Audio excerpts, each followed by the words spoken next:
Plenty of politicians make an extra buck or two on the side. Some even make more money in private business than from the public payroll. But what happens when a mayor gets paid thousands of dollars by a bank that does big business with that mayor's village? In West Suburban Melrose Park, nothing happens because it appears almost no one knows about the mayor's side job until tonight. Fox 32's Dane Placco and the Better Government Association investigate.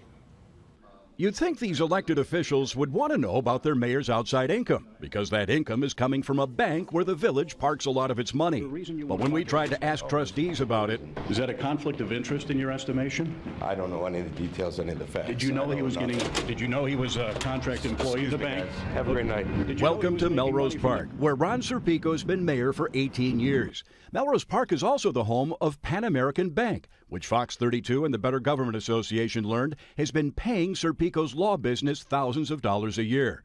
Through a spokesman, Serpico says he's paid between $1,200 and $1,500 a month by the bank to do loan reviews, but wouldn't show us any statements or checks. While the village uses several banks, Pan American gets the bulk of the business, with more than a dozen accounts holding $27 million in village funds as of late last year. Melrose Park also pays the bank to process its water bills and parking tickets, earning the bank $270,000 since 2009.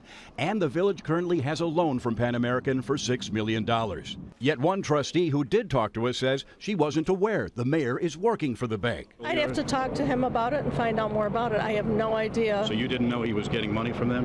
No, of course not. I wouldn't know that. Melrose Park says it can't find records of the board approving any contract, ordinance, or resolution to use the bank for bill processing or to park its money, but believes the board signed off on it. The mayor's spokesman says Serpico had nothing to do with it, saying the village comptroller would have decided where to put Melrose Park's money. But former comptroller John Greger told us, I basically really didn't pick Pan American. It was the mayor's choice. It's the fact that none of this is in any sort of written agreement or contract, and the fact that a village mayor then also is a contract employee for the bank is really troubling. In a statement, Serpico says, we have found Pan American to be diligent, fair, competitively priced, and hardworking. None of my work for Pan American is related to the village, nor is any of it in conflict with my official duties. And the bank says Mr. Serpico's law firm fees are a small percentage of the bank's annual legal fees. Elected officials in Illinois are required each year to fill out a statement of economic interest, disclosing outside income and gifts. On Serpico's form, he says only that he makes money as a lawyer, nothing about the bank being a client. While that may be legal, some lawmakers say we deserve more. The public deserves to know if there's a potential conflict of interest. State Senator Dan Katowski has been fighting for a bill that would overhaul Illinois' statement of economic interest, which hasn't changed in more than 40 years. Katowski says the questions on the current form are murky and enforcement is weak. I mean, I don't think people in this business have anything to hide, nor should they. They should be able to say, look, well, if I'm working in another job, here's what I do, here's how I'm making money.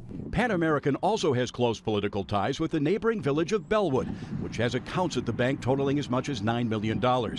We've learned that since the banking relationship started, Pan American has hired the son of longtime Bellwood Mayor Frank Pasquale and the daughter of Bellwood Clerk Lena Moreland, who actually served on the bank's board for a few months. A village spokesman says neither elected official lobbied the bank to get their kid a job. In a statement, Pan American says, we are a bank dedicated to community service and have made contributions in the best interest of the communities we serve. Nearly 60% of our employees live in the neighborhoods we serve. Mr. Pasquale and Ms. Moreland are just two examples, and we are proud of their service to our customers. Pan American has also made a number of campaign contributions to Mayor Serpico, totaling $13,700 since 2008, right about the time he started working for the bank. Now, Melrose Park actually has a policy prohibiting its employees from working for village vendors, but that policy does not extend to elected officials. Jeff, back to you. All right, Dane, thank you.